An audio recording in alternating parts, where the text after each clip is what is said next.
Even in architecture, there is adventure, isn't it? You must see Ranakpur. Have you seen Ranakpur in Rajasthan? You must see. Ranakpur also has Kumbhalgarh within 20 kilometers. It's the second largest wall on the planet. Most Indians know because we keep all the things that we should be proud of a secret.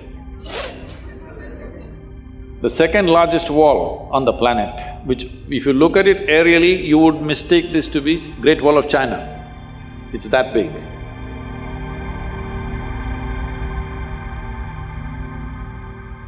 But most Indians don't even know there is a wall like this, it's in Kumbhalgarh. Close to that is Ranakpur. This architect is a madman, but he's a very super sane madman because he knows what he's doing. See, if you build a building, this is a temple with 1,000 columns.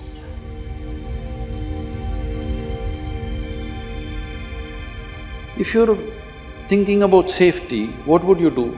Just in case over a period of time, if one column collapses, because those days the material is only stone, there is no steel and concrete and stuff. You would make sure if one column falls down, there'll be another column which will keep the temple up. No, he built it in such way, the audacity of him is such, if you pull down one column, the entire temple will come down. His pride in his intelligence and capability is such that he made it in such a way, if one column comes, the temple should not exist. And it's standing for over 500, 600 years without an issue. You will see something like that in the yoga center. We built an elliptical dome, no steel, no concrete. And at the top, it's only 8 inches thick. And just to freak people, I left a 9 feet diameter hole. People said, this will go to collapse. It will not collapse.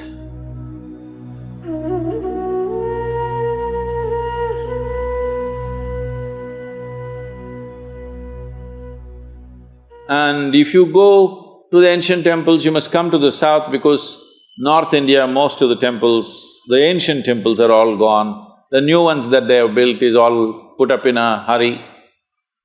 But if you come to the south and see, one amazing thing you will see is their sense of geometry. Unbelievable. How they arrived at this sense of geometry, 1,000 years ago, 2,000 years ago, absolute geometric sense in their mind. You've seen Belur Halebeedu? Have you? Karnataka temples? Oh, it's a must-see. It's just a must-see for any human being, especially those of you who are in architecture, art, whatever you are into. Some aesthetics you are into means this is something you must see.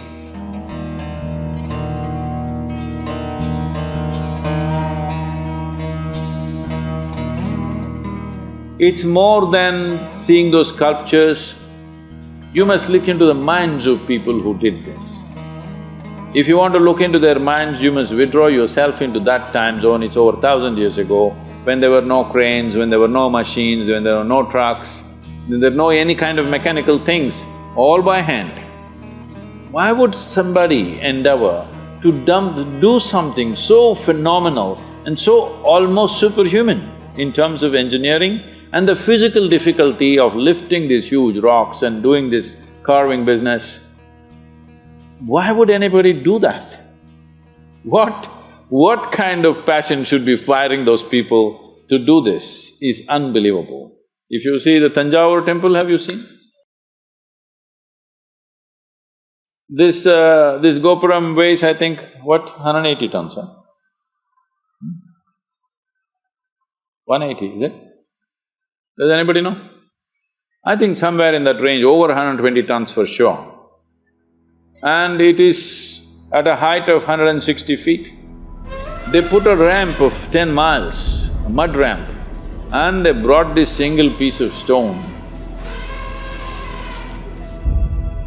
160 feet high above, and made a gopuram out of it, exquisitely carved.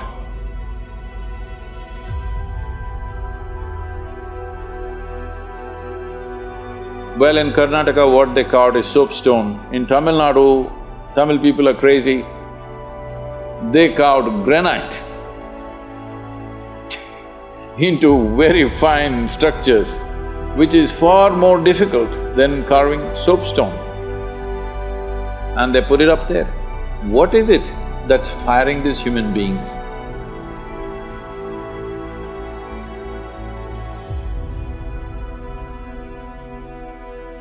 Before you take up any project, you must visit this and see what kind of human beings are these,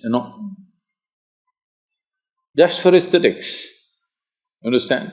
Not for livelihood. It's not a factory shed we're building, just for aesthetics. They were willing to invest their lives absolutely, everything they got. I think we need that culture back if we want to create a beautiful India, very important.